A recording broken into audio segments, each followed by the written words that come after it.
যে এটা নাকি আধুনিকতা, এটা নাকি আধুনিকতা। আসলে বলেন তো এটা কি আধুনিকতা? যদি এটা আধুনিকতা হয় তাহলে রাসূলের কথাকে আমি এবং আপনি ছুঁড়ে ফেলে দিলাম। যদি এটাই আধুনিকতা হয় তাহলে আমি এবং আপনি রাসূলুল্লাহ সাল্লাল্লাহু আলাইহি সাল্লামের কথাকে ছুঁড়ে ফেলে দিলাম। আর আল্লাহ নবী সাল্লাল্লাহু আলাইহি সাল্লাম বলছেন, মান আমিলা আমালান লাইসা আলাইহি আমরুনা ফাহুয়া রাদ। হে পৃথিবীর মানুষ, তোমাদেরকে বলছি, তোমরা শোনো, এমন আমল যদি তোমরা করো, সেই আমলে যদি আমার কোনো নির্দেশ না থাকে তাহলে সেই আমল বাতিল, সেই আমল পরিত্যাজ্য, সেই আমল বাতিল, সেই আমল গ্রহণযোগ্য নয়।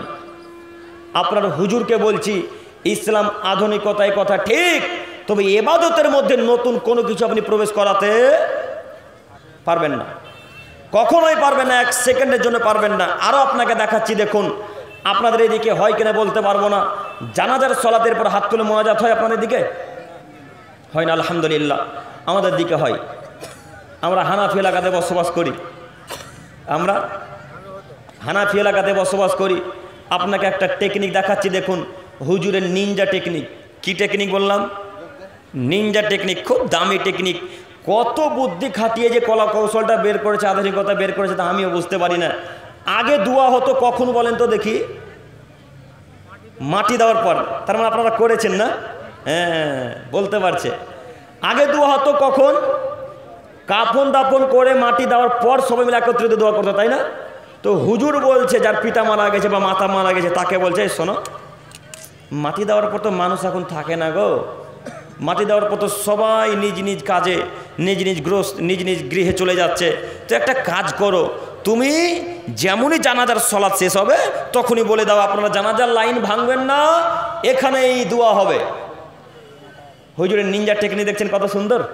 হুজুর বলছে, তুমি যদি তোমার পিতার জন্য এই অবস্থাতে এখনই দোয়া করে নাও, তাহলে তুমি তোমার পিতার জন্য প্রত্যেকটা মানুষের দোয়াই পেলে, এবং যত মানুষ আজকে জানাজার সলাত আদায় করতে এসেছিল এদের সকলের দোয়া পাবে তুমি। তাই হুজুর বলছে ছেলেটাকে যে তুমি জানাজার সলাতের পরে পরে এলান করো, কেউ কাতার ভাঙবেন না, কাতারে দাঁড়িয়ে থাকেন। এখন আমাদের হুজুরে কিবলা বড় পীর সাহেব এই আমার আব্বুর জন্য দোয়া করবে। সবাই দোয়া করতে শুরু করলেন। হুজুর বলছে এটা আধুনিকতা। আচ্ছা বলেন তো, এটা কি আধুনিকতা? এটা একেবারে টাটকা নগদ বেদাত। হুজুরের এই বেদাতের মুখে লাথি মেরে দিতে হবে। এই বেদাতের, এই ধর্মের, এই ইবাদতের ইসলামে 5 পয়সা কোনো মূল্য নেই। বলেন, ইসলাম আধুনিক ঠিক, কিন্তু ইবাদতের ব্যাপারে যখন নতুন কোনো কিছু প্রবেশ করাবেন, তখন ইসলাম আর প্রাধান্য আপনাকে দিবে না। তাই যত কিছু প্রবেশ করাবেন করান, তবে আপনাকে সতর্ক হওয়া লাগবে যে ইসলাম এটাকে সমর্থন করে কিনা। আরও আপনাকে দেখাচ্ছি দেখুন, একটু আমার দিকে তাকান। আপনারা যখন কেউ দোকান নতুন তৈরি করেন, দোকান তৈরি করার পর দোকান উদ্বোধন হুজুর দিয়ে করে কি? আপনাদের এই রাঘবপুরে দোকান উদ্বোধন হয় না হুজুর দিয়ে? না, জঙ্গিপুর, উমরপুর নাম শুনেছেন? উমরপুর খুব একটা চলাচল এলাকা, খুব একটা টাউন এলাকা।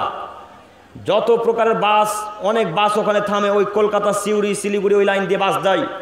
ওইখানে দেখবেন অনেক দোকান আছে, বড় বড় হোলসেল দোকান, বড় বড় পাইকারি দোকান, অনেক বড় বড় দোকান আছে। ওই যত দোকান আছে প্রায় দোকান হুজুর দিয়ে উদ্বোধন করা হয়। হুজুর দিয়ে দোকান উদ্বোধন করা হয়। হুজুর বলছে ইসলাম এখন মডার্ন, মানুষ আধুনিক, এখন ইসলামের মধ্যে আধুনিকতা ইবাদত নিয়ে আসবে। তাই হুজুর দোকান উদ্বোধন করে। হুজুর বুঝেনি ধর্ম কাকে বলে, হুজুর বুঝতে পারেনি দিন কাকে বলে, হুজুর বুঝতে পারেনি ধর্ম কাকে বলে। যদি হুজুর বুঝতো ধর্ম কি জিনিস, তাহলে হুজুর অন্তত এই বেদাতের মতো জঘন্যতম অপরাধ করতো না। হুজুর যদি বুঝতো এই বেদাতি পাপ কত বড় পাপ, তাহলে হুজুর দোকান উদ্বোধন করতো না। হুজুর বোঝে না, তাই দোকান উদ্বোধন করতে গেছে। আপনাকে হুজুরের ব্যাপারে একটা কথা বলে যাই, আল্লাহ নবীর বাণী, তিনি বলছেন, মান কাযাবা আলাইয়া মুতাআম্মিদান ফালিয়াতাবাওয়াহু মাকআদাহু মিনান নার। পৃথিবীর মানুষ তোমরা শোনো, যদি কোনো মানুষ এমন কথা আমার নামে বলে, সেই কথা যদি আমার না হয়, তাহলে তার থাকার জায়গা জাহান্নাম। তাহলে তার থাকার জায়গা জাহান্নাম, তাহলে তার থাকার জায়গা জাহান্নাম।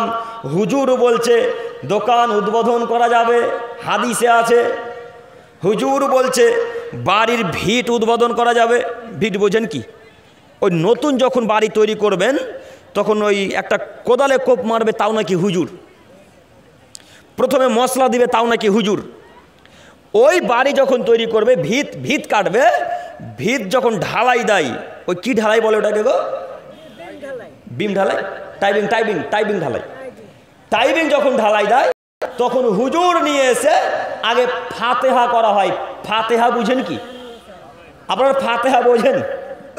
ফাতেহা মানে ওখানে হুজুর সূরা ফাতেহা পাঠ করবে, সূরা নাস, সূরা ইখলাস, সূরা ফালাক, সূরা কাফিরুন, আয়াতুল কুরসি, সূরা বাকারার কয়েকটা অংশ, কয়েকটা আয়াত পাঠ করবে।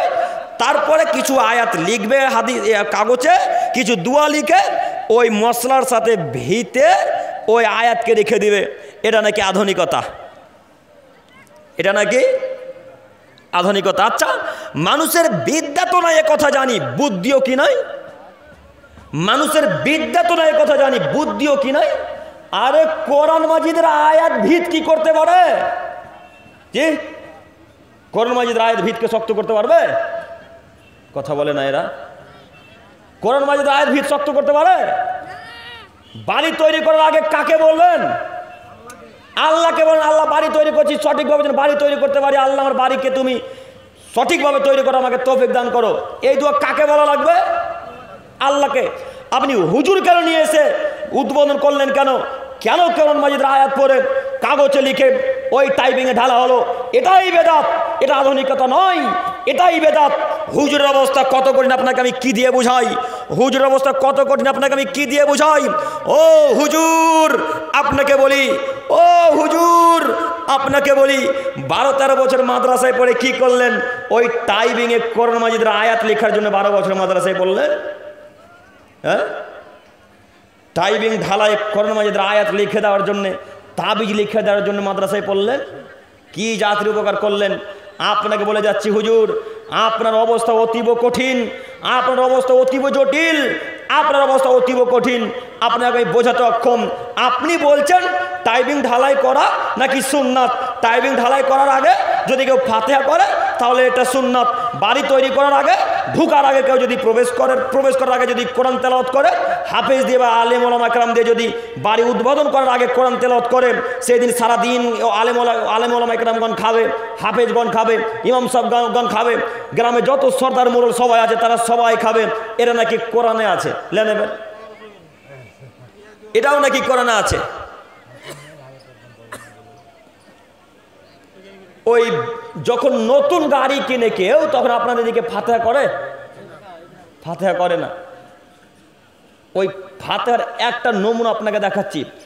আপনারা গাড়ি বা 4 চাকা বা বাইক বা ওই ট্রাক, লরির ডান দিকে বা বাম দিকে বা মোটর বাইকের বাম সাইডে বা ডান সাইডে লাল কালারের কোনো ওড়না দেখতে পান বাঁধা আছে? দেখতে পান কি? দেখেছেন? আপনারা দেখেছেন? আচ্ছা বলেন তো দেখি ওটা কিসের জন্য দিয়েছে? একজন বলতে পারবেন? নজর না লাগে এই জন্য না। একজন বলতে পারবেন?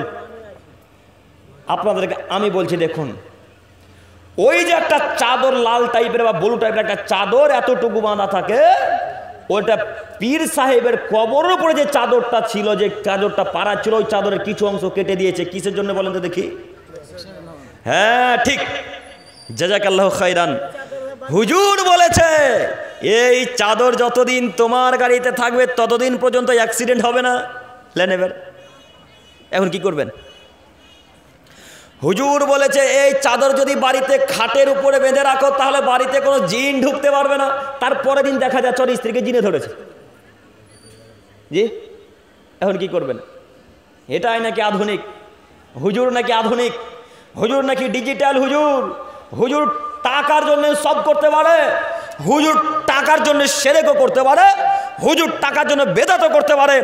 হুজুরকে আবারও বলে যাচ্ছি, হুজুরকে আবারও চ্যালেঞ্জ করে যাচ্ছে আপনাদের রাঘবপুরে কোনো মায়ের বেড়া যদি প্রমাণ করতে পারে যে চাদরে মাজারে 1 টাকা বা চাদরের কোনো অংশ কোনো গাড়িতে কোনো বাড়িতে কোনো ট্রাকে কোনো 4 চাকাতে বাঁধলে সে গাড়ি অ্যাক্সিডেন্ট হবে না বা সেই গাড়িতে বা বাড়িতে বরকত আসবে, এই কথা যদি কোনো মায়ের বেটা প্রমাণ করে দিতে পারে, সেদিন থেকে আমি আব্দুল করিম বিন আমিনুল ইসলাম জাতির সামনে জিন্দেগিতে কথাই বলবো না। হুজুর আপনাকে আজকে করে গেলাম, হুজুর আপনাকে বলছে আপনি ভালোভাবে শ্রবণ করেন, যতই নোংরা কাজ আপনার দ্বারাতে ঘটে, যতই নোংরা কাজ আপনার দ্বারাতে ঘটে, আপনি বলতে পারলেন না যে এই চাদর কিছু করতে পারে না, যা কিছু করার মালিক কে? আল্লাহ। এই বাক্য বললেন